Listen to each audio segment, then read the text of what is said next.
सोच के देखिए, एक छोटा सा डिवाइस जो हमारी जेब में रहता है और सड़क पर लगा मीलों लंबा ट्रैफिक जैम, इन दोनों में भला क्या कनेक्शन हो सकता है। और आज हम इसी कनेक्शन को समझेंगे कि कैसे ये फोन हमारे दिमाग के अंदर के तारों को बदलकर असल में सड़कों को जाम कर रहा है। कभी ऐसा लगा है कि फोन वाइब्रेट हुआ लेकिन जब चेक किया तो कुछ भी नहीं था? अगर हाँ, तो इसमें आप अकेले नहीं हैं। इसे कहते हैं फैंटम वाइब्रेशन सिंड्रोम। और ये बस कोई मामूली सा वहम नहीं है, ये तो एक बहुत बहुत गहरे मनोवैज्ञानिक जाल का पहला इशारा है, जिसमें कहीं ना कहीं हम सब अनजाने में फंसते जा रहे हैं। इस सब के पीछे ना एक मनोवैज्ञानिक सिद्धांत काम करता है, वेरिएबल रेशियो रीइंफोर्समेंट। सुनने में थोड़ा कॉम्प्लिकेटेड लगता है ना, पर इसका मतलब बड़ा सिंपल है।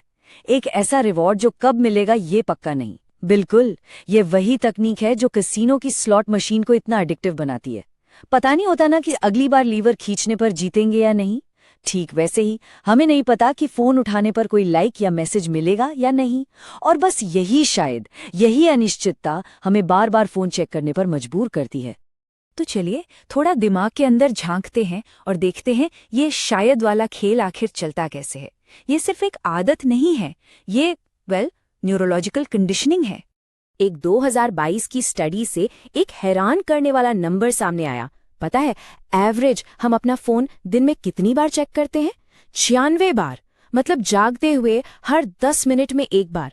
और सबसे दिलचस्प बात क्या है, ज्यादातर टाइम हमें कुछ भी नया नहीं मिलता, हम बस एक खाली स्क्रीन को घूर रहे होते हैं। तो आखिर हम ऐसा करते क्यों हैं? असली पावर नोटिफिकेशन में है ही नहीं, वो तो नोटिफिकेशन के इंतजार में है। हमारे दिमाग में जो डोपामाइन है, यानी फील गुड केमिकल, वो रिवॉर्ड मिलने पर नहीं बल्कि रिवॉर्ड मिलने की उम्मीद में रिलीज होता है।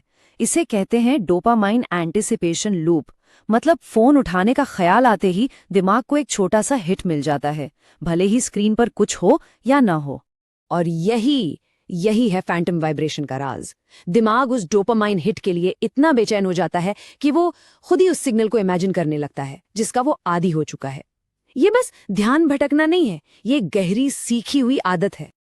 अभी तक तो हम दिमाग के अंदर की बात कर रहे थे, अब देखते हैं कि इस मनोवैज्ञानिक आदत का पहला सॉलिड बाहरी नतीजा क्या निकलता है। ये कोई लैब में किया गया एक्सपेरिमेंट नहीं है, ये है असली दुनिया। रिसर्चर्स ने टेक्सास में ऐसे ही इंटरसेक्शंस पर वीडियो कैमरा लगा दिए, सिर्फ ये समझने के लिए कि जब लाइट ग्रीन होती है तो असल में होता क्या है। और जो नतीजे आए ना, वो काफी चौंकाने वाले थे।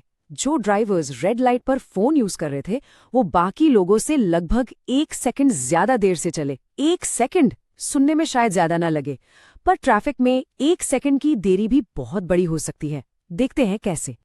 क्योंकि वो 1 सेकंड की देरी सिर्फ उस एक ड्राइवर तक नहीं रुकती, वो तो एक लहर की तरह पूरी ट्रैफिक लाइन में आगे बढ़ती जाती है।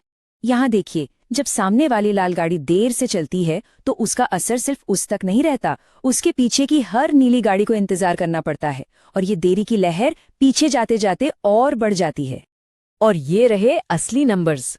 अगर लाइन में पहली कार का ड्राइवर फोन देख रहा है तो उसके पीछे वाली दूसरी कार को लगभग 1/4 सेकंड और तीसरी कार को लगभग आधा सेकंड एक्स्ट्रा वेट करना पड़ता है। इसका मतलब साफ है, सिर्फ एक ड्राइवर की वजह से हो सकता है कि आप उस ग्रीन लाइट को मिस कर जाएं।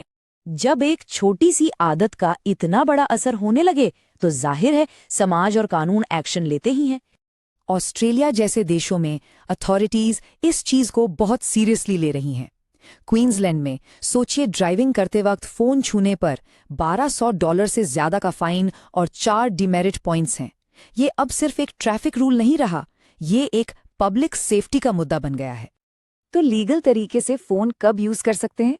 देखिए, रूल्स बहुत सख्त हैं। फोन एक फिक्स्ड होल्डर में होना चाहिए और उसे सिर्फ कॉल्स, म्यूजिक या नेविगेशन के लिए ही किया जा सकता है, वो भी हैंड्स फ्री। फोन को गोद में रखना भी इल्लीगल है।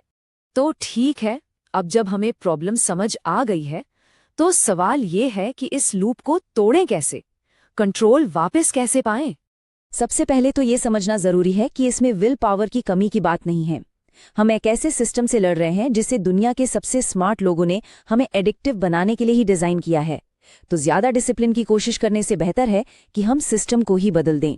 सोल्यूशन विल पावर नहीं बल्कि फ्रिक्शन पैदा करना है। मतलब इस ऑटोमेटिक आदत के रास्ते में जानबूझकर छोटी छोटी रुकावटें डालनी है। जैसे सभी नॉन एसेंशियल नोटिफिकेशंस बंद कर दो, स्क्रीन को कलरलेस यानी ग्रे स्केल पर सेट कर दो ताकि वो कम अट्रैक्टिव लगे, और फोन को बेडरूम से बाहर रखकर उस सुबह शाम के लूप को तोड़ो।